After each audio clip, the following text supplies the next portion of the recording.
Hi, everybody, and welcome back to the Migrating Motor Complex Motility Prokinetics section of my channel. Let's talk about a very specific topic, which we've touched on lightly before, which is post-infectious IBS. What is it? What does it mean? And this is going to dovetail in with my video about the IBS Smart test. So post-infectious IBS is really coming into its own light and has a lot more research and a lot more cred on it now. And we're talking a lot more about it than we ever have before. And largely it's thanks to one guy. It's thanks to Mark Pimentel out of Cedars-Sinai. And what this is a variant of IBS, or you could think of it as food poisoning or an infectious cause of IBS, where what happens is you at some point get food poisoning. Well, perhaps, maybe not. But if you have had food poisoning, your immune system says, holy crap, I need to protect you from this pathogen, from this bacteria and its toxin.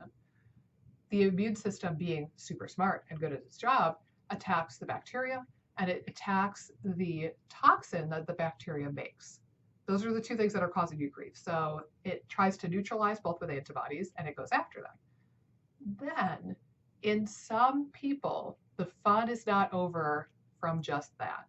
In some lucky, I'm being sarcastic, people, the immune system goes, there's that bacterial toxin, and I know that's bad news. Here's this other thing over here, and that looks a lot like this. I'd better attack both. And that's actually really smart. You can say thank you to your immune system because it's just trying to make sure that you're crossing your T's, you're dotting your I's, and it wants to protect you. So it's not actually a stupid thing. It's not a bad thing intrinsically that it's trying to be super thorough. But the downside is when it says, this thing looks mighty similar to the thing I'm trying to attack, the thing that looks similar is a piece of you. And that is bad news. So what you have now is what they call molecular mimicry, or the molecules mimic each other. They look similar, and that starts autoimmunity. So your immune system attacks the bad thing. It also attacks you on accident, and then you're off to the races and you have autoimmunity.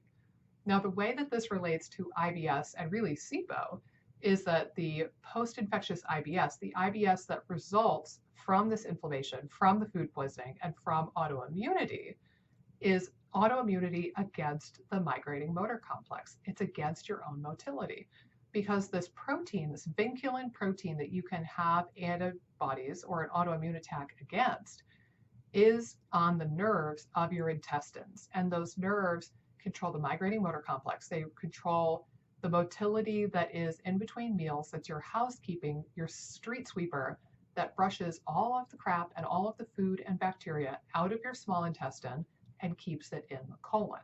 And if that system starts to not work so hot, you're off to the races, and now you have autoimmunity and you also have SIBO.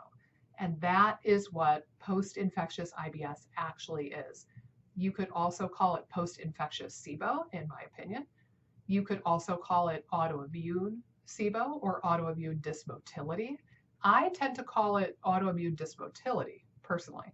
And when I talk about it with patients, we talk about the importance of prokinetics, the importance of A, just acknowledging that prokinetics are tremendously important for you, but B, the relevance of you have an autoimmune condition. That is in and of itself completely relevant because now that opens the doors for anti-inflammatories and things that will get your immune system to shush and calm down and balancing the microbiome, and all of the things that we normally would think of with regards to autoimmunity. If we just diagnose any autoimmunity, no matter what the target is, then that opens the door for this whole other world and this whole other conversation. So if you have been diagnosed with post-infectious IBS or anti-vinculin antibodies, or if you have an IBS Smart, IBS Detects, IBS Check, any of those tests have come back positive, here's the relevance in a quick nutshell for you.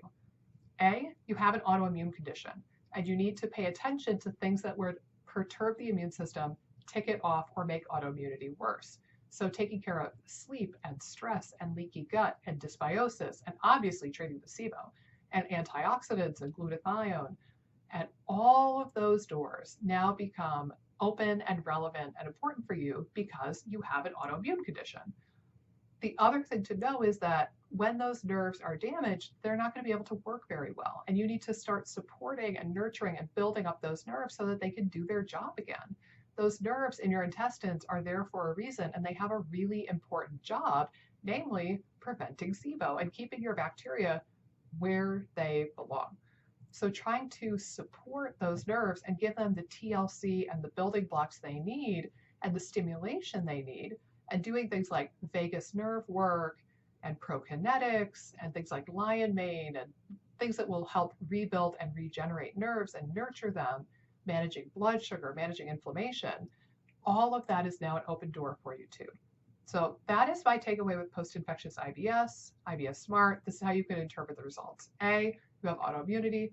B, prokinetics are a very important thing for you, and you need to pay extra special attention to the nerves in your gut. Those are the big things to think about. Finally, lastly, I'll point out one additional piece of the puzzle, which is they are thinking now, and they're starting to research this more. They are now saying that if you have this post-infectious autoimmune dysmotility or this post-infectious IBS, you are going to be more prone to getting food poisoning than your average bear. So I actually just had a new patient this morning, 10-year history of SIBO, nothing has worked. She's seen so many practitioners. And one of the things that came up on her intake was, I have a section where I'm going through SIBO risk factors and things that cause SIBO, and one of them is food poisoning. And her comment was interesting. She said, always. I thought, that's fascinating. And we talked about it. She said she very frequently will get something that feels like food poisoning, like nausea, vomiting, upset stomach, when she eats out, but nobody else is affected. And it seems like she is way, way, way more susceptible to any sort of bacteria on her food than the normal person. And we talked about why this is. And if you've been exposed to food poisoning or you've had it a number of times, your body starts to become more susceptible to it. Your microbiome, your immune system has shifted in such a way that you are going to be really vulnerable to having that same inflammation from a foodborne pathogen. I think that also ties in with stomach acid for her as a side note, but for her, one of the things I wrote up is what I call the oh shit food poisoning plan. And what that is my kind of breakdown of, okay, you're more susceptible to food poisoning. What do you do should you ever get food poisoning again to curtail any of the damage and bind up the toxins? One of the strategies I teach my patients is to keep charcoal on hand all the time. Activated charcoal is dirt cheap and it's pretty darn effective. What I have people do is keep a bottle in their cabinet in their house at all times. It doesn't expire, it's charcoal, what's going to happen to it? Keep it in your cupboard. And that way, if you get food poisoning or you get sick, you don't have to ask your spouse or your loved one to run out to the store and get the damn stuff. You will have it in your cupboard ready to go. Because you want to start it quick and you want to start it in a hefty enough dose that it does something. You don't want to be like, I'll pick up the charcoal tomorrow. I don't really feel like leaving the house. No, you want to start it as soon as you get any funky symptoms. So charcoal is very important. And I would say too, if you're traveling, bring the charcoal with you. Chuck it in your suitcase, bring it on your carry-on. Make sure you have that available because same thing goes. You don't necessarily want to be stuck with your pants down, as the saying goes, and in a position where you really need the charcoal, but you need to go to the store or you need to ask somebody to go to the store and get the stuff for you. So keep charcoal on hand. It is honestly one of your best friends, one of your best allies. If you have had food poisoning more than once, or if you have one of these tests positive, or you've been diagnosed with this, I think it'll just behoove you to have that handy. And I think that is about the wrap up I wanted to do. So autoimmunity, motility, MMC, prokinetics, very important, and just trying to curtail any damage from future food poisonings. Those are the three big things to know. Thank you for tuning in. I hope you had a fun time. I don't know. I mean, it's just me talking. So I hope that this was enlightening. That's maybe more appropriate. And I'll see you in the next video.